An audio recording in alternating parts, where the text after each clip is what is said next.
You've met Nelson Mandela. What did he say to you? Well, he, like you guys also said, where's this crazy guy?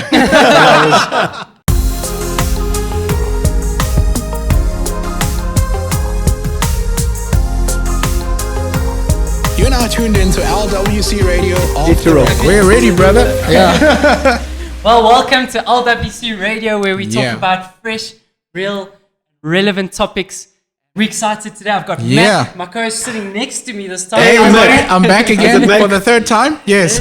We've got Pastor Jack joining us this time, and we've got him wearing his timeout shirt, where he's also giving his timeout series, which is a bit of inspiration and a motivation, which is quite cool to be with for you today's guys. Yes. Because we've got an exciting guest. Yes, And, we do. I'm really pumped for this one. It's going to be awesome. It's our fourth episode, so to have a guest like this. We are very privileged. Very privileged. Very few people have this privilege. Yeah. So our next guest that we have coming up is an ordinary guy that's done extraordinary things. Yeah. He's accomplished 4 world firsts. He circumnavigated Africa on a bicycle that took him over 2 years. Yeah. He's circumnavigated Madagascar and Iceland on a kayak. And he's also rowed across the Atlantic with his fiancée, now wife.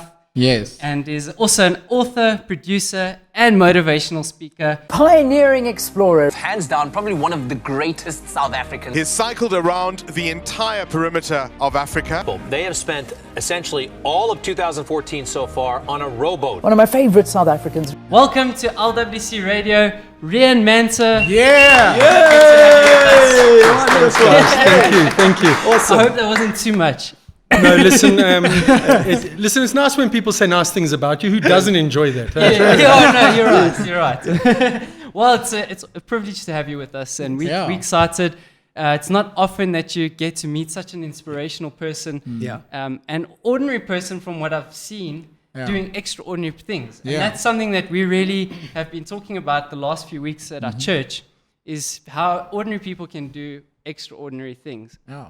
And so I want to ask you, Riaan, one of the first things is why do you do what you do? What is your motivation behind rowing across Apart from being crazy. the Atlantic? I mean, the seas are crazy there. Rowing around Madagascar, I know it's hot.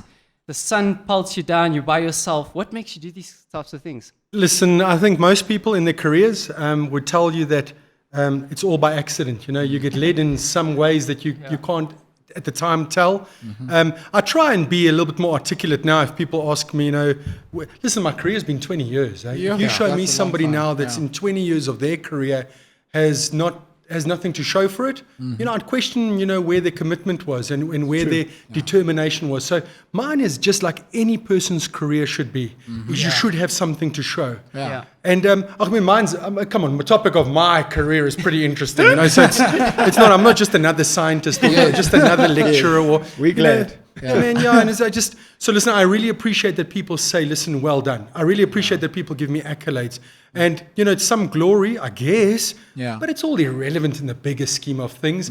I really, personally, you asked me, why do I do it? I can tell you more and more every single day waking up as I realize I'm doing it for a greater thing. I said 20 years ago, I want to be the greatest and most interesting grandfather that my grandchildren will ever see. And I'm on the way there. So basically, like, you want to be a campfire story. Yeah. A little bit more than that.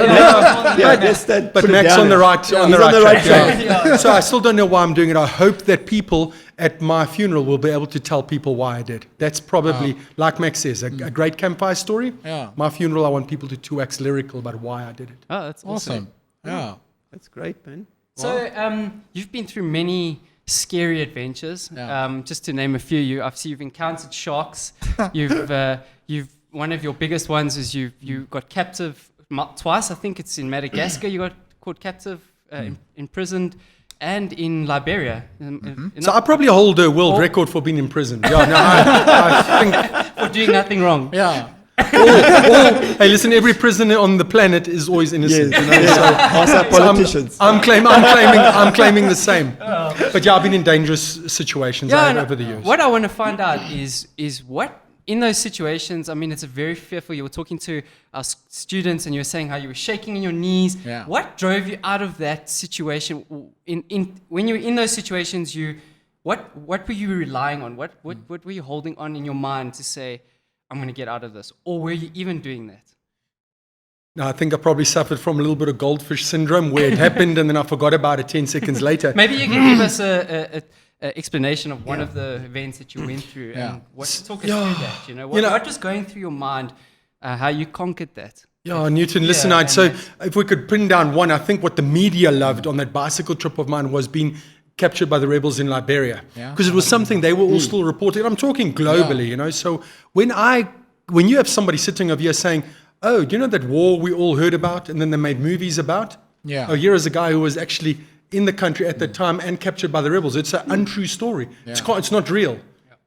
So you for me, you see it in movies. Yeah. And so you don't hear about it. So people latched onto that story, the Liberian rebels, and I'd been in dangerous situations before that I'd been imprisoned, and the police, especially in the militaristic states like Equatorial Guinea and places like that, I'd been in prison. But I can tell you for sure, coming away from that, it was 8 hours of the rebels holding me in Liberia. I was fearful, but I tell you, I was determined. I didn't know I was that determined, but I didn't think about turning around and coming home. Wow. So you've met Nelson Mandela. What did he say to you? Well, he, like you guys also said, where's this crazy guy? Shame, it was actually his word. If you've ever been to the foundations, he asked if we could meet at the foundation. We had a bit of a media day there. Yeah. And then I was waiting for him, and he was just finishing filming some of the Youth Day clips that he was doing for them. Yeah. And so there I was just minding my own business, waiting, and then this beautiful layout of all these gifts that he had been given over the years. And I was sitting, and through the glass, then I saw him coming out, and Zelda didn't say to me, hey, get ready, he's coming. He's walking out there, and he's walking, and so he's been helped. He was like 92 at the time. Oh, wow. And, yo, man, he just shouted, saying, where is this guy with his walk stick? Where's this guy? And then he said, where is this crazy guy? Shame. And then, it is special. The more I think about it now, at the time it was a bit surreal. Nelson Mandela wasn't an idol or a god for me. So it's not that we're saying, I sometimes feel that people revere these people, but Nelson Mandela was a special human being. Yeah. He was. There was something special that we could learn from him. And for me, it was just to listen to him. And you know what he did for the time that we spent chatting, having tea? He was just asking me questions, asking me, telling me about countries that had been. He knew the guy from Morocco very well, who had passed away in the interim. But your question was, what was it like? Yeah. And it was still, at the time, I didn't absorb it. Yeah. The more I look back now, I just realize, yes, I learned a lot at that, from that experience with him. Did you ever think of asking him to get in the kayak with you? Yeah, you Can you imagine? Listen, don't joke. I say to my wife, when I have weak moments, I say to my wife, which politician could I throw in a kayak with me? Because I'll change that person. I said, let's get Julius, or let's just take somebody. And we just throw him in a kayak. I'm telling you now, I can change the way that person sees the world. That's true, eh? I've learned from people that I've bumped into, and it's people like yourselves also, eh? Yeah. So if you take Julius, you're not going to throw him off and leave him there. What a wasted exercise, because he'd become a martyr. Exactly. Yes. Martyrs in history become. Yes. That's very nice. Well, I want him to explain himself. But Julius doesn't think he needs to be changed. We must understand that. You don't think you need to change the way you feel about the world. What I need to let you do is just see my perspective. Yes.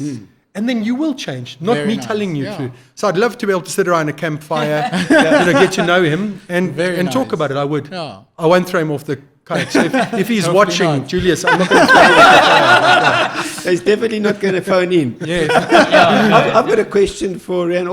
Our slogan is off the record. So this is a question off the record that I want to ask you. Just listening to you, Riaan, very inspiring man. If I didn't hear your story, and I would look at you, and you just look like a normal person, and then you start to speak and tell your story, and then I say, wow, here's a normal person doing exceptional things, and that is inspiring to most people, because I think in the deep down, all of us want to do exceptional things. But you said something this morning to the children or the students, you have to believe that it's possible, that you can do it. And so I was inspired by that, to say, okay, here's my question, that you're now an explorer. You mentioned the other buzzword, which is a media. What was that, Newton? You like to use it? A media influencer. Yeah. And I mean, they do absolutely very insignificant things, and they become very popular. Yeah. It's almost like it's unfair if I think about reality. But how would you say, now people out there that are normal people, how do they become like you, crazy? I'm saying, how do you get to a point where you say, I want to be an explorer. I want to do things other people don't do, because surely you can't be the only person in the world. And looking at you, you're definitely not that vain person. You want to motivate people. How do people out there say, I've listened to a guy called Riaan, and I'd like to do that? Yeah. How do you think those people are developed? Maybe just give us maybe a clue of to help us in First going of all, the secret is that things don't happen overnight. They don't happen like that. Yeah. People expect it. The youth of today, it is. It's not. And if they're busy listening, don't take offense. Don't have that chip on your shoulder when I tell you do expect things, because I do. I pick this thing up, and I do expect to get told where the best route is. I do expect to get told what where I can get my food delivered in 20 minutes. I do expect it. So there's no shame in that. But what is not which doesn't fit with the world and the reality of you achieving real things is that difference in time. They all take time. Yes. So it's the first thing. Secondly, if you are going to try be somebody else, you're going to fail hopelessly. It's a good start. So right now, if somebody's thinking, I want to be the next this, man, you're on a route to failure. Yeah, everybody's taken. You can't be yourself because everyone else is taken. So I've had, I could, in my book I write about, in my bicycle book, I write about having a nervousness, speaking to John Robbie and saying, what do I tell him? How do I excite people? Yeah. And I didn't realize that's one of the gifts that I've been given is to be able to speak and tell stories. You guys don't even know what's going on in my head, the colors that are being painted. When I've told a story, I've told 1,000 times. How I tell it is if I've told it for the first time. Because that's my job, that's my responsibility. I've got to paint that picture, that picture is clear in your mind, even if I don't have pictures on the wall. So the first thing is, if people do want to do something, first of all, don't copy, don't be a Riaan Manser, don't try and find what their quick secret to success was. Yeah. Be that humble person that looks back and says, that guy created that, blood, sweat, tears, and time. Because that's what it is. So the bottom line, if it came to one word, I'd say time. And then also, my goodness, when I thought I knew stuff, and only over time I realized how little I did know. Yes, I was an ignorant fool, but I still acted with a bravado. I've always been a gutsy kid. I've always been gutsy. So I didn't stand back. And you walk past people, I'm telling you, you'll go into a mall. I'm telling you now, every time you go to the mall, you'll walk through that mall and you're going to walk past somebody and you don't know something great that person has created. You could walk past an Olympic athlete, not that that's where the measurement is, somebody that's changed people's lives forever and ever and ever. You walk past them, you don't even know who they are, some guy. Yeah, well, it's like your wife, Vasti, right? Yeah, she's the only woman, if I'm not mistaken, to have crossed the Atlantic in a rowing boat. Wow. I never known only woman. I think it's you, the only man, and she's the only woman. Well, we're the only people from North America, from Africa to North America. The only people, the two of us. Sure. Yeah. So, and she obviously doesn't get that a lot, where she walks in the mall and, hey, you're the person that rode across. Man, you heard me mention that this morning. I do sometimes think I see her walking and people would meet her. She's a successful advocate, so she really is great in the courtroom. Wow. But when I just see her, I say, people have no idea. They have no idea what she has seen and done. Mother of 2 children, just what she's been able to do. Come on, you've got to. You need to be humbled sometimes to say, shucks, I sat across past the Jack and I don't know, because I know I don't know you guys. I've advertised myself this morning. It's embarrassing to sit here and I don't know the things that you guys have done, and we're just talking about me. It's embarrassing imbalance, But I know that you guys have all done something. You get embarrassed and you start realizing, ask people questions. Get into conversations where you are asking people about themselves. Absolutely. And then let them tell you about themselves. Everybody on this planet wants to talk about what they've achieved. While we're on that, and because now when you asked the question to the learners, who's read your book, and they're all like, and I thought, okay, for a child in Africa or mainly in South Africa, we've got different diverse problems, etc. So your story is one of inspiration. So if I'm a child who's always thinking about what I'm going to eat next and stuff like that, how does me knowing about you rowing around Africa or going in a bicycle inspire somebody like that? You know what I mean? Phew, Mac, you get into very, very deep territory. Eh? Yeah, Max asked you one question. So, but I'll ask. I need platforms to obviously share my story. And listen, in Africa, some parts, South Africa, we suffer from a disease. Yeah. It's a mental handicap where you're entitled. Mm-hmm. Now, whether you want to argue with me whether people are entitled or not, or whether they should be entitled, or whether I'm misunderstanding it, if you have people coming through a system that's telling them it's somebody else's fault why I'm hungry, Mac, they're handicapped mentally. Right. They can't do anything with the physicality, with their opportunities around them, because their mental approach can't even see it. And I'm just going to use you an example now. Yeah. If Newton and I were in a place and he had this victim mentality and we were both standing in the desert and we were looking out to the desert, I would see opportunity. He would see nothing. Yes. He would see, I've been in spaces where I've sat with people and I see them. Those victims. They look, they can't see it. I see opportunity, Mac. Wow. That is because I don't have a victim. Look at your circumstances, Mac, it's absolutely having mentors that coach youngsters today that you need to make a difference. You need to try find the opportunity, not your teacher, not your parents, not the government. And the second thing, sorry, it's just something I have to touch on, is that we keep thinking that the finger needs to be pointed in some direction. Our governments in Africa lack true leadership. They do. I've said it to many of the leaders, and it's horrible. That nobody will agree with me now. Any leader in our country who's not going to nod now when they hear me say this. But I've seen more leaders in Africa than many of the people who are supposedly leading in Africa. And I've seen where it's happened successfully and where it has failed miserably. We need leadership where we can educate our kids, where we can do it without the burden. Feed our children. Why would South Africa have hungry children, Mac? Exactly. Why would we? Should not happen. Worldwide. It's lack of leadership, like you said. So, I agree with you. Interesting that when you were sharing that people often think you come from a privileged background, you've got a guy who had a lot of money, and you're a rich man's child, and so you were just thinking, what can I do with my life?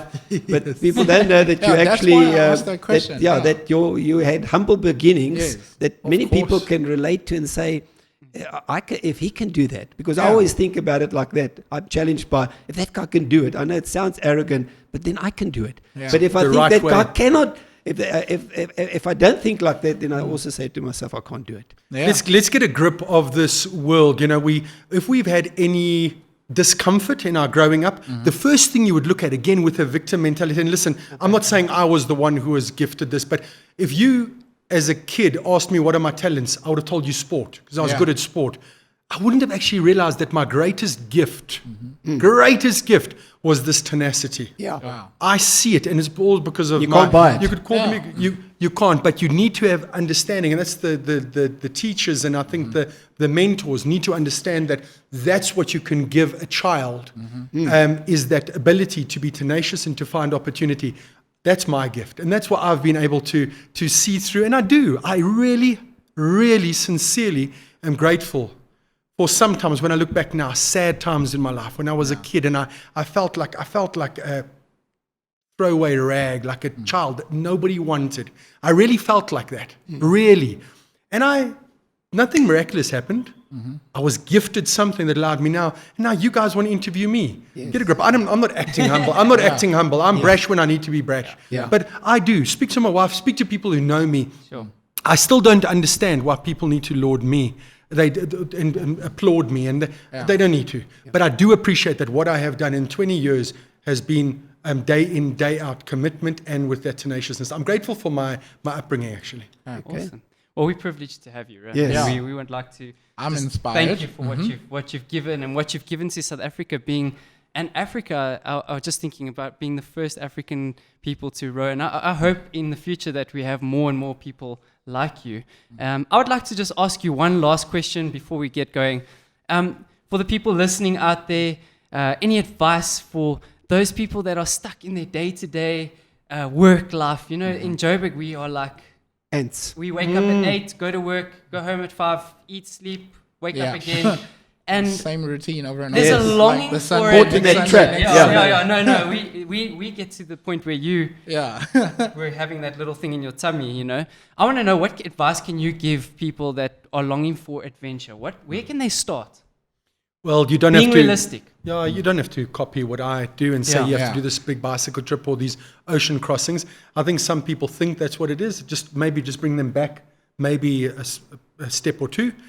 I think the most important thing is to understand that there's an ocean between saying and doing. Nothing depresses you more than sitting for the next New Year's resolution, January the 1st, and you say, this is the year that I do it. What useless. I mean, if I decide to do something with my life, what does it matter for him or for him or for her? Yeah. What does it matter? It doesn't change their life. True. So the point here is that if you are going to be one of those people saying, this is not exactly where I want to be, start being a doer. Say I change 10%. I'm telling you, they'll be flabbergasted. Changing 10% or more of what they love doing. Still stick to the 90 because it pays the bills, unfortunately. Sorry, Newton, it pays the bills. But the thing is that you can get 10% out of it, 20%. Soon you become a more interesting person. People like being interesting people. True. They like being interesting. Absolutely. But the point is this, is that forget about what people around you are interested in, what you think, what they think is great. Yeah. Do what you believe is great and act on it. There's an ocean between saying and doing. I like that saying. Very nice. That's wow. awesome.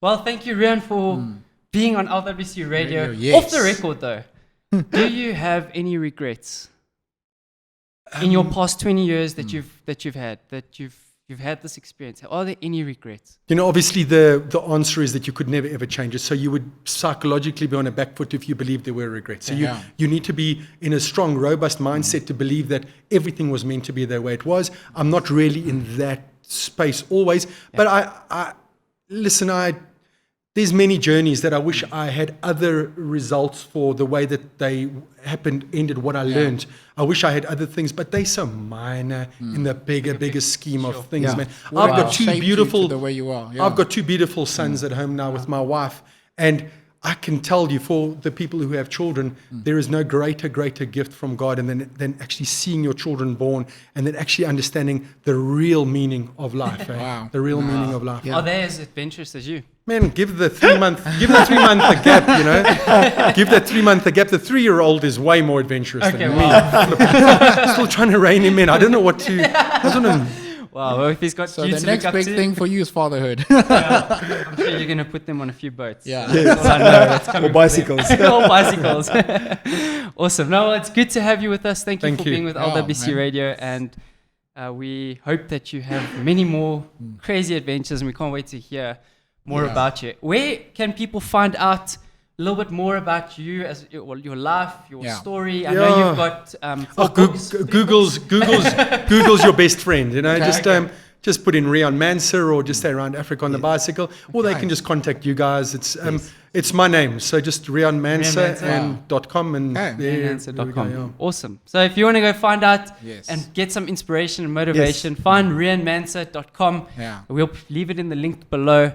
And so we'll take it. I've got a final question. Sorry, Mac's always getting a question before me. But just for Riaan, we don't always have Riaan here. It's a privilege. I'm sure people are thinking when they look at you, you know, you've done so many phenomenal things, which we have to be honest, that they are phenomenal things. They can be done, but not anybody can just do it. It takes time, effort, commitment. But are there still things in your life as a 20-year-old experienced person that you say to yourself when you wake up in the morning, there's still that one thing I'd like to do that I haven't done that gets you to get out of bed and say, I need to do it, apart from all your chores and the reality check of having a child or children and a wife?